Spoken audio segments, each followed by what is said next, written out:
In May 1998, legendary French mountaineer Chantal Mauduit was found dead inside her tent on Dhaulagiri, the world's seventh highest peak. Alongside her Sherpa partner, mountaineering, both were believed to have died silently in their sleep, possibly from carbon monoxide poisoning at nearly 7,000 meters. The mysterious and tragic end of one of the most fearless female climbers shocked the world. But what really happened on that mountain? This is the haunting final chapter of Chantal Mauduit's incredible journey. Chantal Mauduit was a remarkable figure in the world of high-altitude mountaineering, a woman whose passion for climbing and the Himalayas made her both admired and controversial. Born in Paris, France, on March 24, 1964, Mauduit fell in love with the mountains at a young age.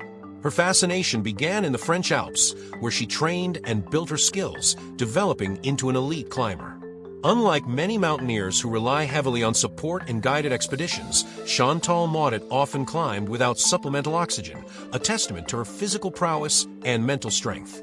She embodied the spirit of adventure, dedicating her life to exploring the world's highest peaks, particularly in the Himalayas. Her climbing career was marked by both extraordinary achievements and challenges that highlighted the unforgiving nature of the mountains she adored.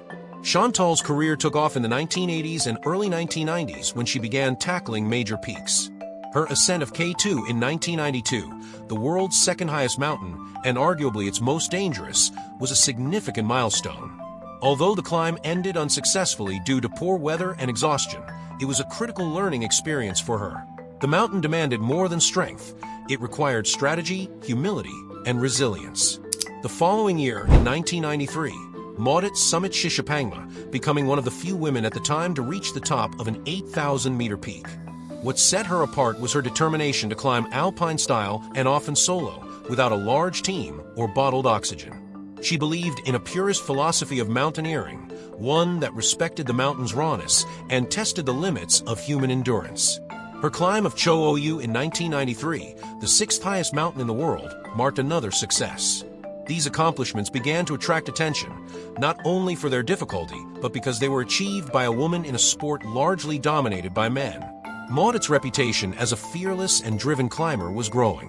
However, her solo approach and preference for minimalist expeditions often drew criticism. Some accused her of being reckless or not pulling her weight on team climbs. Others felt she depended on others for support when things went wrong. These criticisms would later resurface in debates surrounding her final expedition. In 1996, Mauduit successfully climbed Lhotse, the fourth highest mountain in the world, without supplemental oxygen.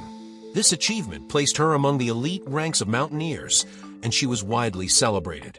However, the expedition also revealed the dangers inherent in her style. During her descent, she became severely ill, suffering from altitude sickness and exhaustion. She had to be rescued by fellow climbers, including the renowned Polish climber Krzysztof Wielicki. While some praised her courage and survival, others began questioning whether her insistence on climbing without oxygen or Sherpa support was endangering herself and others. Despite these controversies, Mauduit remained undeterred. She was passionate not just about climbing, but about the people of the Himalayas.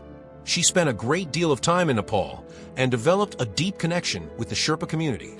Chantal Mauduit's final expedition was to Dhaulagiri, the seventh highest mountain in the world, at 8,167 meters, 26,795 feet.